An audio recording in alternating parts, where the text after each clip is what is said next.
Welcome to PrepsNet Coach Speak with Parker Thundering Herd head football coach Frank Warren. Powered by CM Gridiron. Here's your host, Aubrey Johnson. Good to see you, Coach. Glad to be here, man. Wow, what an impressive win against Saraland, 28-17 to clinch the 6A state title. You got to be happy with yourself and with your team. I'm excited about it, man. It was an unreal feeling. Yeah. To host that Blue Map up, it was just a feeling that you couldn't prepare for. But Right. at the end of the day, I expect us to hold it up. Not trying to be cocky or anything, but Right. that was our mindset the whole year. Yeah. Was the goal is to win the championship, but then you get there and it's like, that's what it's supposed to be. Reality hits, there you go, right? reality kind of hit, yes, sir. So tell us a little bit about the game.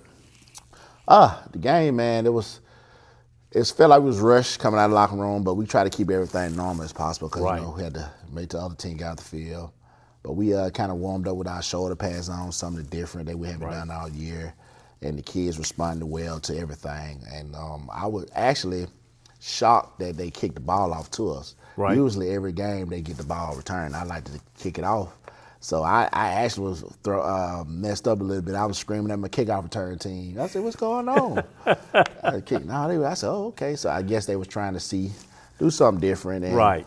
And I felt that weather type of game we had, the physicality we had to bring to that game to win, Right. was one of the big keys, I think, for us to set the tone. Right. Our guys understood that, the most physical team, the most disciplined team have to win this game. And Sure. that opening drive kind of set a tone for the rest of the game. And hats off to Saraland. That was a great team, probably one of the best. I say Carriage Right. probably. And, them was one of the best teams we have faced. Right. And they can't take a 5-yard hitch in the time to the house. So we was locked in on the game plan. I tell people that ask me about how y'all ready. I said, man, we had the best week of practice we ever had that week. Peaked at the right time. Yeah, it was scary.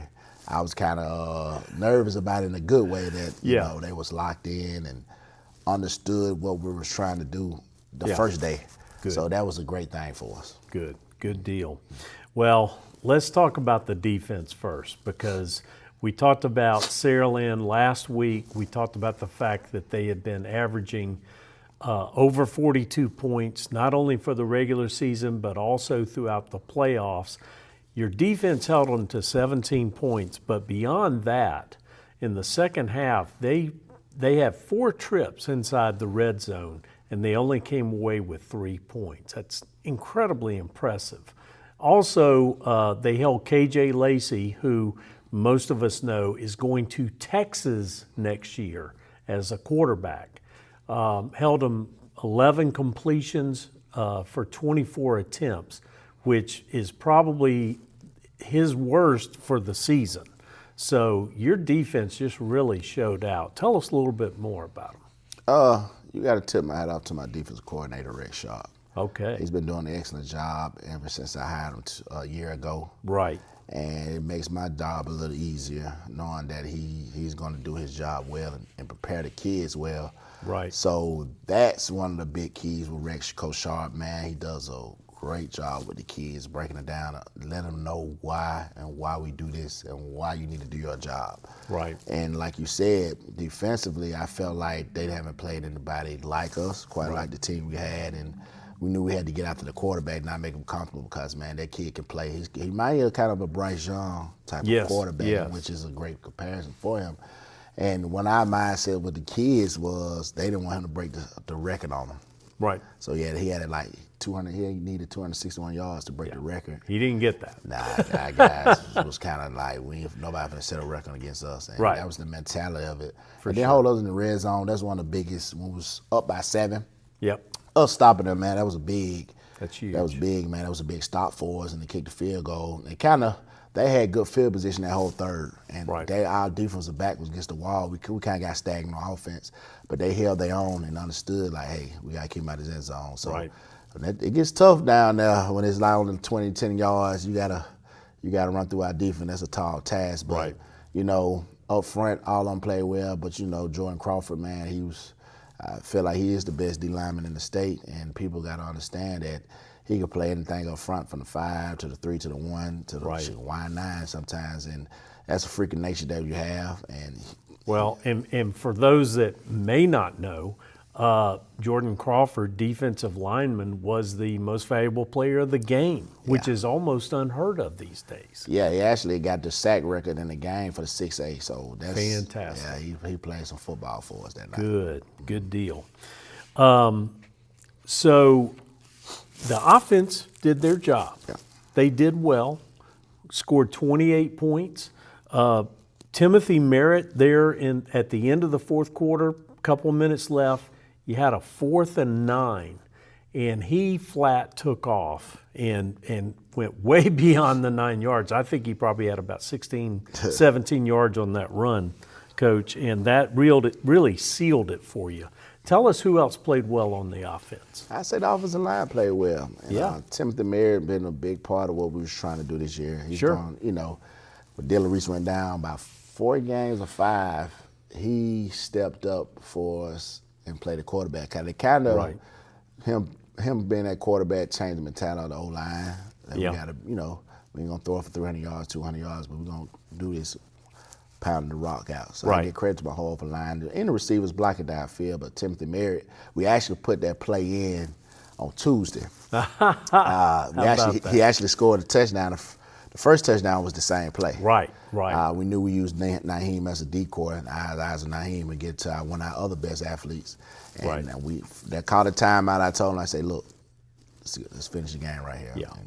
And when Caleb Johnson, 53, pulled around, blocked 2 people, and Demetrius Torreira pancaked the guys, he followed along, I knew we had it right there. Nice. Yes, sir. Very nice.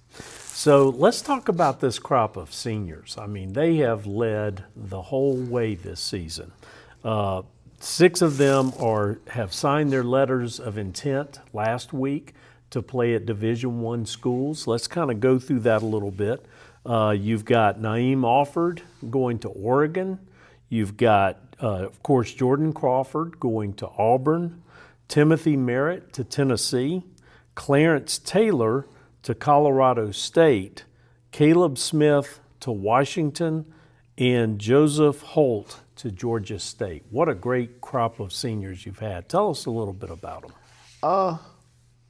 Like you said, with the names, the schools they're going to is a blessing. It's huge. And that is the early signing period. I'm going to actually have more kids from the senior class sign in February. So that's right. Be on the lookout for that also, fellas. Right. But it's like you said, we got a lot of talent here, but talent without work is dead. So those guys work for everything they got and have. Sure. And these guys are going to be legendary. I've been preaching it all year.